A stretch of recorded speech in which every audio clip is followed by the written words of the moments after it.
Valencia, año 1099. Las murallas de la ciudad resplandecen bajo el sol implacable del levante. En sus torres, los centinelas observan con tensión el horizonte. Los almorávides se preparan para el asalto final. Dentro de la ciudad, el ánimo es incierto, dividido entre la fe en su líder y el temor a lo inevitable. Pero ese líder, Rodrigo Díaz de Vivar, el Cid campeador, yace inmóvil en su lecho. No ha muerto aún, pero la sombra de la muerte ya pesa sobre él.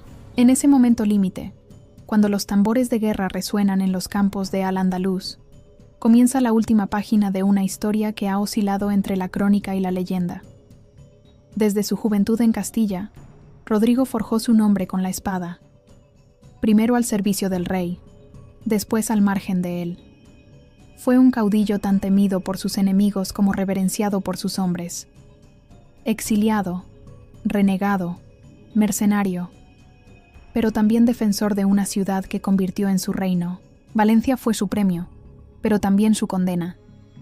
Y en sus últimos días, ya enfermo, supo que la amenaza almorávide no podía ser contenida con su sola fuerza. Fue entonces cuando, según la leyenda, el Cid ideó una estrategia más allá de la vida. Los últimos días del Cid. A mediados del año 1099, Valencia vivía en un estado de tensión constante. La ciudad, conquistada por Rodrigo Díaz de Vivar apenas 2 años antes, se había convertido en un bastión cristiano en medio de un mundo musulmán que no aceptaba su dominio. El avance almorávide, una fuerza religiosa y militar venida del norte de África, amenazaba con arrasar todo lo que el Cid había edificado. Los almorávides eran distintos a los reinos de taifas que Rodrigo había combatido antes. No eran gobernantes locales divididos, sino un imperio teocrático decidido a recuperar el control de Al-Andalus.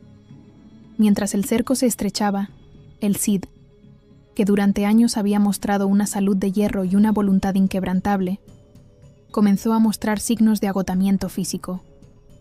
Las fuentes no detallan con exactitud la naturaleza de su enfermedad, pero se sabe que no murió en el campo de batalla, como lo sugerirían los relatos heroicos. Las crónicas más fiables, como las de los monjes de San Pedro de Cardeña y algunos documentos posteriores como el Liber Regum, coinciden en que su muerte fue natural. La fecha más aceptada es el 10 de julio de 1099.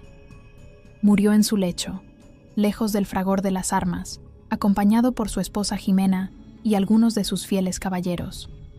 No obstante, hasta su último aliento, Rodrigo se mantuvo como un estratega. En previsión de su posible muerte, había organizado la defensa de la ciudad y delegó funciones militares a sus hombres de mayor confianza.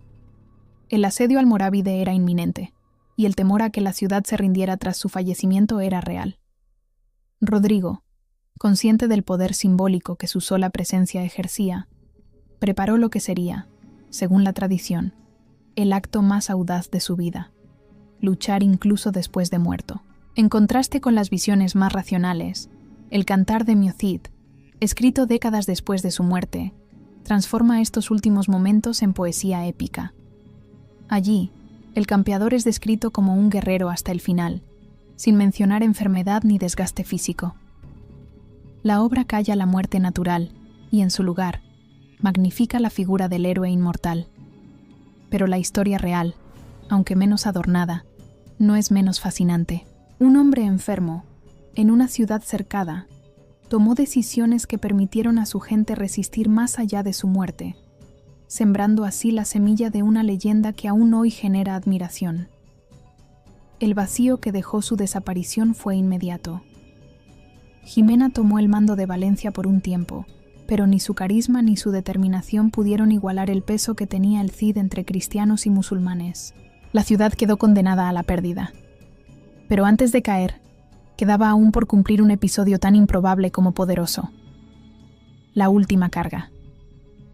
El momento en que, según se dice, Rodrigo, ya cadáver, volvió al campo de batalla una vez más. La leyenda de la última carga. De todos los episodios que envuelven la figura del Cid, ninguno ha despertado tanta fascinación como el de su última carga. Según el Cantar de mi Cid, cuando la ciudad de Valencia se encontraba sitiada por los almorávides y la noticia de la muerte de Rodrigo Díaz amenazaba con sembrar el pánico entre sus tropas. Sus hombres decidieron ejecutar un acto tan audaz como simbólico. Ataron su cuerpo, ya sin vida, a su caballo Babieca, lo armaron con su espada tizona y lo colocaron en cabeza de una carga militar. Así, según el relato, el Cid, muerto, volvió a infundir temor entre sus enemigos. La escena es digna del imaginario medieval.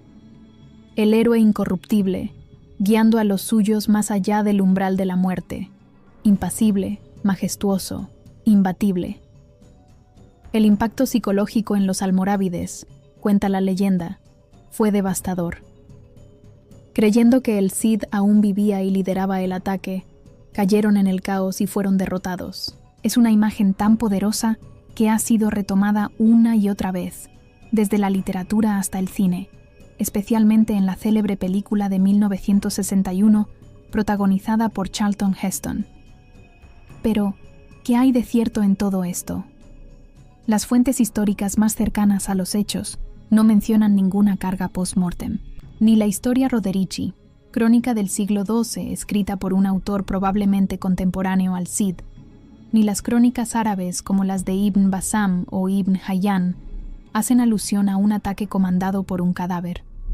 Tampoco los documentos cristianos posteriores, de tono más sobrio, repiten ese pasaje. La ausencia de referencias en los textos más rigurosos sugiere que, en efecto, se trata de una construcción literaria nacida con el objetivo de elevar al Cid a la categoría de mito. Un mito que no solo combate en vida, sino que desafía incluso la condición humana.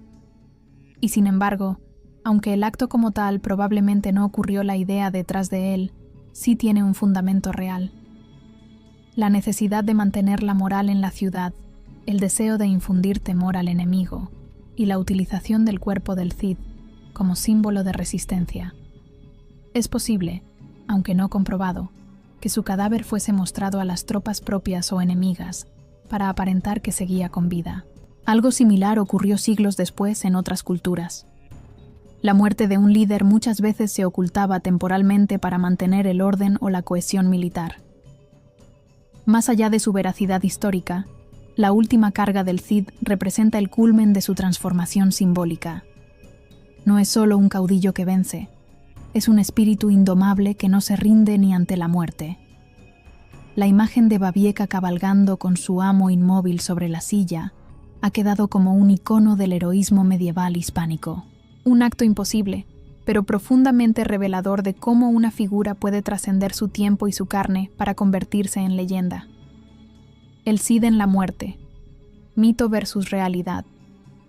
Cuando el cuerpo del Cid quedó inmóvil para siempre, comenzaba otro tipo de viaje, el de su cadáver y su memoria a través del tiempo. Tras su muerte en Valencia, y una vez repelido momentáneamente el asedio almorávide, su esposa Jimena Díaz intentó mantener la ciudad bajo control. Pero la presión de los invasores era insostenible. Finalmente, en el año 1102, Alfonso VI, rey de León y Castilla, ordenó evacuar la ciudad y trasladar los restos de Rodrigo hacia territorio castellano. La decisión no solo fue militar, también respondía al deseo de preservar la figura de un héroe que ya entonces comenzaba a adquirir dimensiones míticas. El cadáver del Cid fue llevado al monasterio de San Pedro de Cardeña, cerca de Burgos. Allí reposó durante siglos junto a su esposa Jimena, en lo que se convirtió en lugar de veneración. Se le atribuyeron milagros, y su tumba fue objeto de visitas y relatos piadosos. En la Edad Media, el monasterio floreció como espacio espiritual ligado a la figura del campeador. Pero el paso del tiempo, las guerras y las desamortizaciones del siglo XIX cambiaron el destino de sus restos. Durante la invasión napoleónica, en 1808, soldados franceses saquearon el monasterio. Se cuenta que los restos del Cid y de Jimena fueron profanados, y parte de ellos robados o dispersados. Algunos documentos apuntan a que fragmentos óseos, posiblemente auténticos, fueron llevados incluso a Francia como souvenirs de campaña.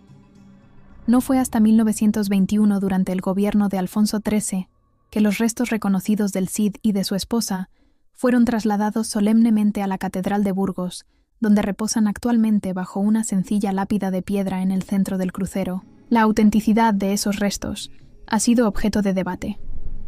En el siglo XX se realizaron análisis forenses sobre los huesos enterrados en la catedral, y aunque no se ha podido demostrar de forma concluyente que se trata de Rodrigo y Jimena, tampoco se ha desmentido de manera definitiva. La simbología pesa más que la certeza. Lo que está claro es que a través de los siglos, su tumba ha sido considerada un lugar de memoria nacional.